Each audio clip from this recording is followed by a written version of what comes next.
También se da la colocación de los fundamentos de la doctrina liberal. Y estos fundamentos de la doctrina liberal son los que le dan vida al pensamiento capitalista. Es decir, si nosotros analizamos eh, el pensamiento económico, el pensamiento capitalista se fundamenta en la doctrina liberal.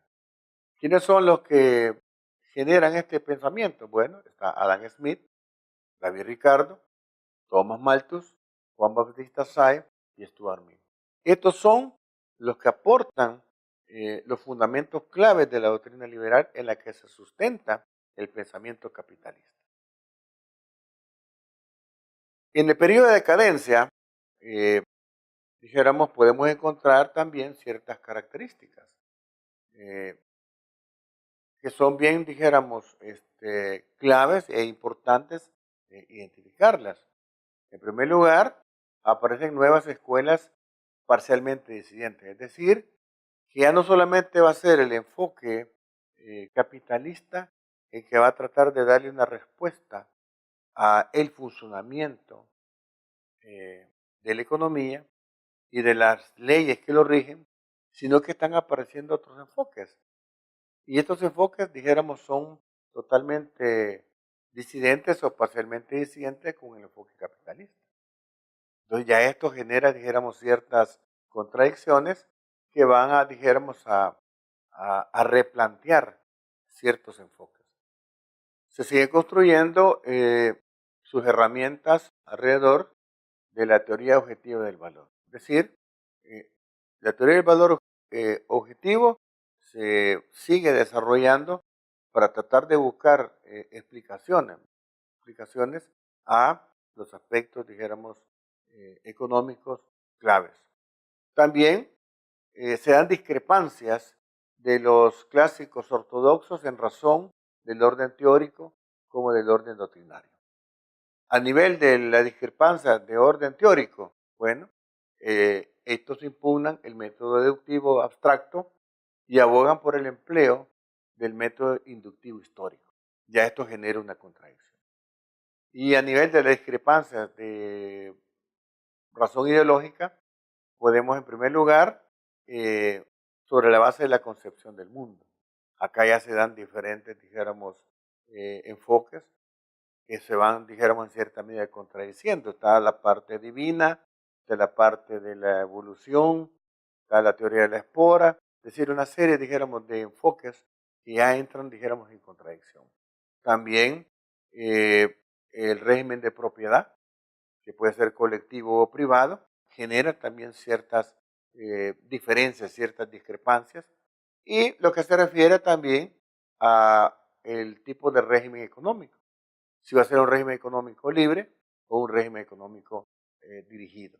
Entonces ya estos aspectos de discrepancias también van generando ciertas, dijéramos, contradicciones que en alguna medida van, dijéramos, permitiendo que esa misma contradicción evolucione el pensamiento económico.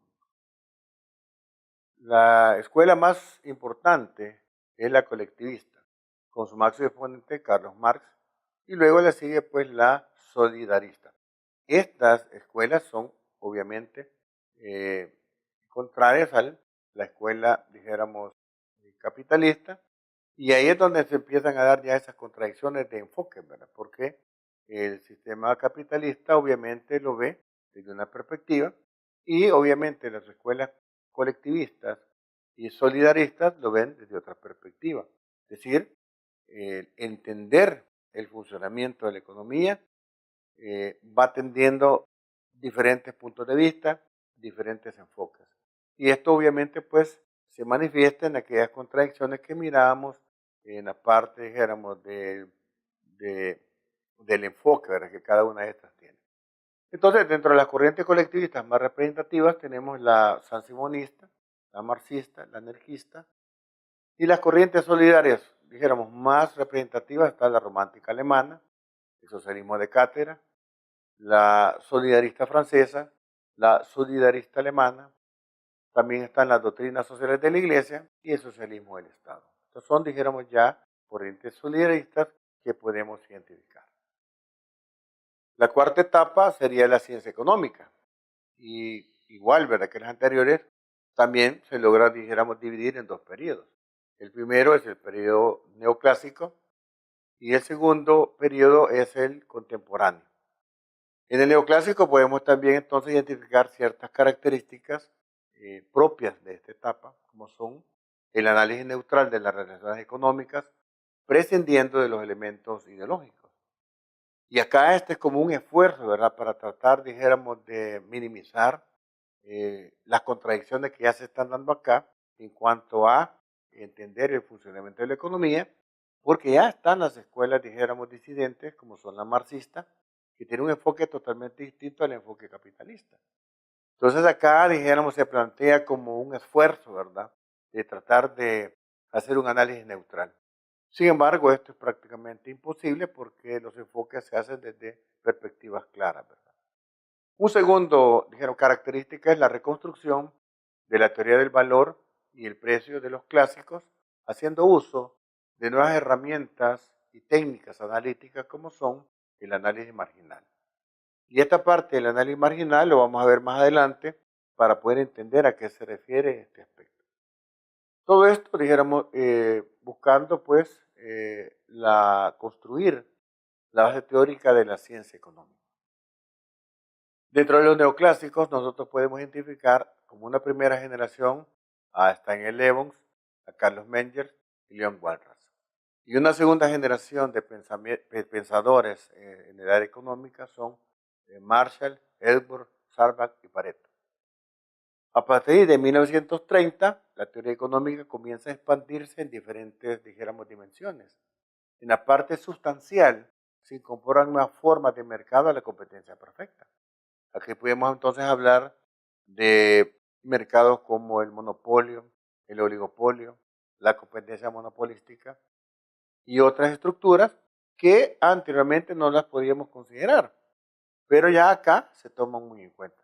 Como vemos, cómo esto ha venido evolucionando. Cada una de las etapas nos ha ido aportando cierto conocimiento que va, dijeron, moldeando cuál va a ser el soporte teórico de la economía. Figuras centrales del primer periodo son Stanley Levens, Carlos Menger y Leon Walras. En el primer periodo se ponen las bases de la ciencia económica moderna. La escuela neoclásica limita su campo de acción al análisis neutral de las relaciones económicas, prescindiendo de los elementos ideológicos, como anteriormente ya lo habíamos planteado, es decir, a una teoría económica pura, apareciendo una división entre esta y la política económica aplicada. Esta última fue desarrollada en la generación de Keynes, cuando hablábamos pues que ante la dificultad del pensamiento liberal de poder resolver los problemas de la economía, Keynes hace un planteamiento totalmente distinto donde dice, bueno, acá el Estado tiene que participar y esto pues rompe, ¿verdad?, con el planteamiento de los liberales que decían que el Estado no debía de participar. En el periodo contemporáneo de la ciencia económica, que parte del año de 1930 a la fecha, es el segundo periodo de la etapa moderna y se amplían los conocimientos en torno al análisis marginal y al equilibrio general. En esta etapa se pueden citar algunos economistas muy conocidos como son Pigot, Snyder, Schumpeter y Stigler. Estos son, dijéramos, propios ya de esta etapa contemporánea. Y a partir de 1930, entonces la teoría económica comienza a expandirse tanto en su dimensión sustancial como temporal y espacial. En la dimensión sustancial se incorporan otras formas de mercado, como ya le habíamos dicho anteriormente, es decir, mercados oligopólicos, monopólicos, de competencia monopolística, que obviamente no se habían considerado en la concepción de los mercados de competencia perfecta. A la forma tradicional de la competencia perfecta, entonces, se le agregan esas nuevas formas de mercado, como son las que ya hemos mencionado. Con este análisis macroeconómico, entonces, se desarrollan las investigaciones sobre la estructura y análisis del ingreso nacional y sus componentes como son el ahorro, el consumo y la inversión. Y se empiezan a formular ciertas ecuaciones que más adelante las vamos a retomar cuando veamos la parte del sistema de cuentas nacionales. Pero acá se empiezan ya a dibujar esas relaciones matemáticas que van a permitir hacer las estimaciones cuantitativas del producto y del ingreso. En el análisis temporal, esto se va a referir a los estudios de los fenómenos económicos en su relación con el tiempo. A diferencia de lo que ocurre en los modelos estáticos, en los dinámicos, las variables están referidas a diferentes fechas, a diferentes tiempos, para poder conocer el proceso de cambio o de trayectoria temporal del sistema económico que el modelo representa. Y esto nos permite entonces entender más fácilmente el comportamiento de los ciclos económicos, o sea, los periodos de auge, de crecimiento, de depresión, y poderlos entonces entender. Pero para eso necesitamos manejar la dimensión temporal. Y finalmente, en la dimensión espacial, pues se vuelve regional el análisis, es decir, ya no es un enfoque, dijéramos, puntual, sino que se analizan regiones para poder comprender, dijéramos, esas relaciones que se dan entre las regiones desde el punto de vista económico. Bien, esto ha sido todo por esta clase y nos veremos en la próxima.